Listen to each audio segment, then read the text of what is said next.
મોઢામાં મૂકતાં જ ઓગળી જાય એવી એકદમ ક્રીમી અને સ્વાદિષ્ટ સાંબાની ખીર આજે બનાવીએ ને એકદમ પરફેક્ટ રીતે આપણે બનાવશું.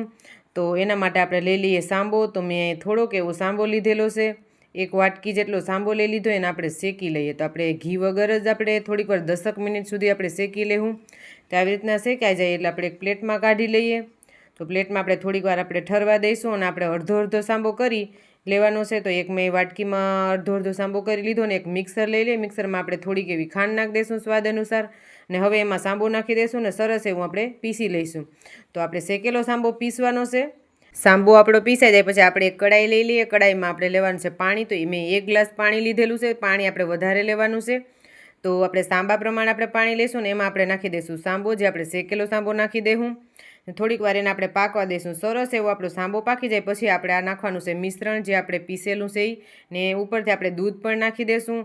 દૂધ આપણે 2 વાટકી જેટલું આપણે દૂધ નાખવાનું છે. મેં એક પહેલાં નાખી દીધું ને એક પછી પણ નાખ્યું ને સરસ એવું આપણે હલાવીને પકાવી લઈશું. તો સરસ સાંબો પાકીને રેડી થઈ ગયો. ઉપરથી આપણે કરી દઈશું ગાર્નિશ. તો મસ્ત મજાનો આપણો સાંબાની ખીર બનીને રેડી થઈ ગઈ. તો રેસીપી ગમે તો લાઇક, શેર અને કોમેન્ટ કરી દેજો.